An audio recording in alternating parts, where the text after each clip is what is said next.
بسم اللہ الرحمن الرحیم صلوا علیہ وآلہ۔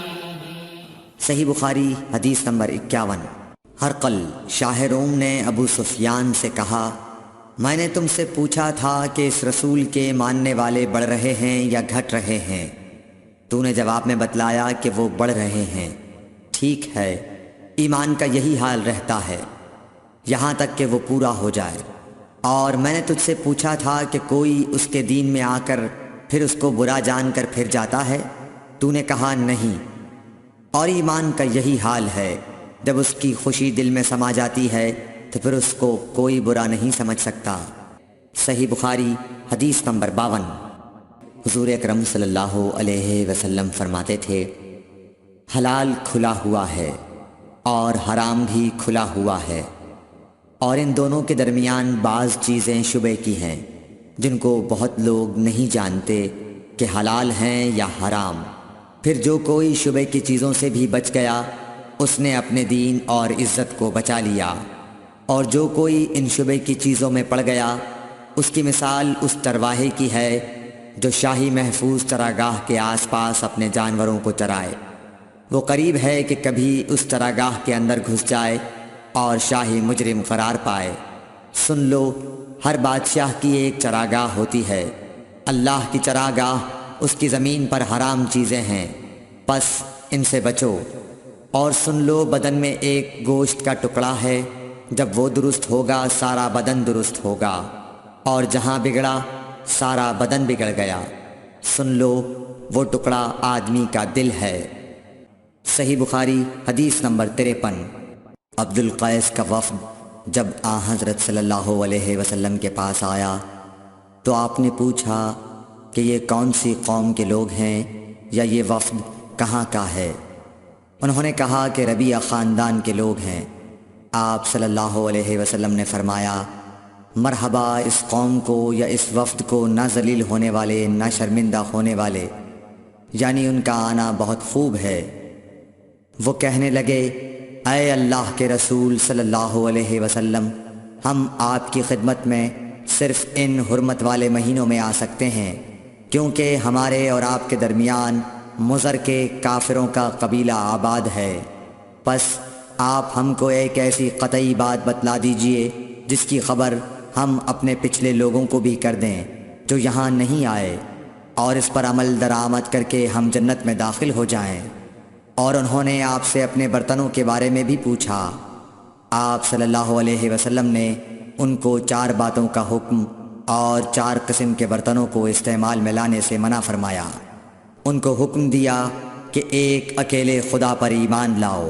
پھر آپ صلی اللہ علیہ وسلم نے پوچھا کہ جانتے ہو ایک اکیلے اللہ پر ایمان لانے کا مطلب کیا ہے؟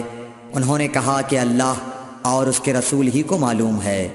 آپ نے فرمایا کہ اس بات کی گواہی دینا کہ اللہ کے سوا کوئی معبود نہیں، اور یہ حضرت محمد صلی اللہ علیہ وسلم اس کے سچے رسول ہیں، اور نماز قائم کرنا اور زکوٰۃ ادا کرنا اور رمضان کے روزے رکھنا، اور مال غنیمت سے جو ملے اس کا 5واں حصہ مسلمانوں کے بیت المال میں داخل کرنا، اور 4 برتنوں کے استعمال سے آپ صلی اللہ علیہ وسلم نے ان کو منع فرمایا، سبز لاکھی مرتبان سے اور کدو کے بنائے ہوئے برتن سے، لکڑی کے کھودے ہوئے برتن سے اور روغنی برتن سے، اور فرمایا کہ ان باتوں کو حفظ کر لو اور ان لوگوں کو بھی بتلا دینا جو تم سے پیچھے ہیں اور یہاں نہیں آئے ہیں۔ صحیح بخاری حدیث نمبر 54۔ حضرت صلی اللہ علیہ وسلم نے فرمایا، عمل نیت ہی سے صحیح ہوتے ہیں یا نیت ہی کے مطابق ان کو بدلہ ملتا ہے، اور ہر آدمی کو وہی ملے گا جو نیت کرے گا۔ پس جو کوئی اللہ اور اس کے رسول کی رضا کے لیے ہجرت کرے اور اس کی ہجرت اللہ اور اس کے رسول کی طرف ہوگی، اور جو کوئی دنیا کمانے کے لیے یا کسی عورت سے شادی کرنے کے لیے ہجرت کرے گا تو اس کی ہجرت انہی کاموں کے لیے ہوگی۔ صحیح بخاری حدیث نمبر 55۔ حضرت صلی اللہ علیہ وسلم نے فرمایا، جب آدمی ثواب کی نیت سے اپنے اہل و عیال پر خرچ کرے پس وہ بھی اس کے لیے صدقہ ہے۔ صحیح بخاری حدیث نمبر 56۔ حضرت صلی اللہ علیہ وسلم نے فرمایا، بے شک تو جو کچھ خرچ کرے اور اس سے تیری نیت اللہ کی رضا حاصل کرنی ہو تو تجھ کو اس کا ثواب ملے گا، یہاں تک کہ اس پر بھی جو تو اپنی بیوی کے منہ میں ڈالے۔ صحیح بخاری حدیث نمبر 57۔ جریر بن عبداللہ رضی اللہ تعالی عنہ نے کہا کہ حضرت صلی اللہ علیہ وسلم سے میں نے نماز قائم کرنے اور زکوٰۃ ادا کرنے اور ہر مسلمان کی خیر خواہی کرنے پر بیعت کی۔ صحیح بخاری حدیث نمبر 58۔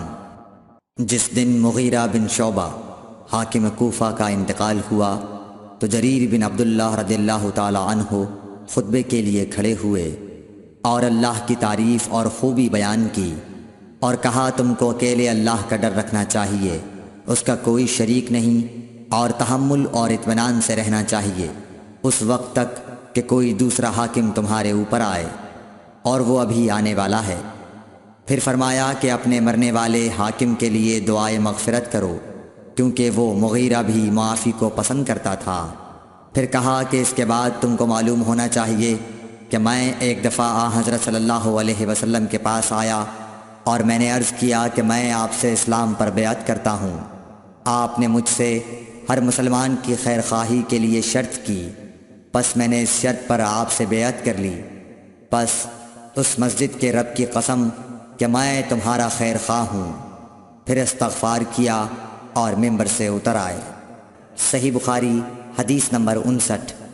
ایک بار حضرت صلی اللہ علیہ وسلم لوگوں میں بیٹھے ہوئے ان سے باتیں کر رہے تھے، اتنے میں ایک دیہاتی آپ کے پاس آیا اور پوچھنے لگا کہ قیامت کب آئے گی؟ آپ صلی اللہ علیہ وسلم اپنی گفتگو میں مصروف رہے۔ بعض لوگ جو مجلس میں تھے کہنے لگے، آپ صلی اللہ علیہ وسلم نے دیہاتی کی بات سنی لیکن پسند نہیں کی، اور بعض کہنے لگے کہ نہیں، بلکہ آپ نے اس کی بات سنی ہی نہیں۔ جب آپ اپنی باتیں پوری کر چکے تو میں سمجھتا ہوں کہ آپ صلی اللہ علیہ وسلم نے یوں فرمایا، وہ قیامت کے بارے میں پوچھنے والا کہاں گیا؟ اس دیہاتی نے کہا، حضور میں موجود ہوں۔ آپ نے فرمایا کہ جب امانت ایمانداری دنیا سے اٹھ جائے تو قیامت قائم ہونے کا انتظار کر۔ اس نے کہا، ایمانداری اٹھنے کا کیا مطلب ہے؟ آپ صلی اللہ علیہ وسلم نے فرمایا کہ جب حکومت کے کاروبار نالائق لوگوں کو سونپ دیے جائیں تو قیامت کا انتظار کر۔ صحیح بخاری حدیث نمبر 60۔ عبداللہ بن عمرو نے کہا کہ ایک سفر میں جو ہم نے کیا تھا، حضرت صلی اللہ علیہ وسلم ہم سے پیچھے رہ گئے، اور آپ صلی اللہ علیہ وسلم ہم سے اس وقت ملے جب عصر کی نماز کا وقت آن پہنچا تھا۔ ہم جلدی جلدی وضو کر رہے تھے، پس پاؤں کو خوب دھونے کے بدل ہم یوں ہی سا دھو رہے تھے۔ یہ حال دیکھ کر آپ صلی اللہ علیہ وسلم نے بلند آواز سے پکارا، دیکھو ایڑیوں کی خرابی دوزخ سے ہونے والی ہے۔ 2 یا 3 بار آپ صلی اللہ علیہ وسلم نے یوں ہی بلند آواز سے فرمایا۔ Thanks for watching. Don't forget to like, comment, share and subscribe to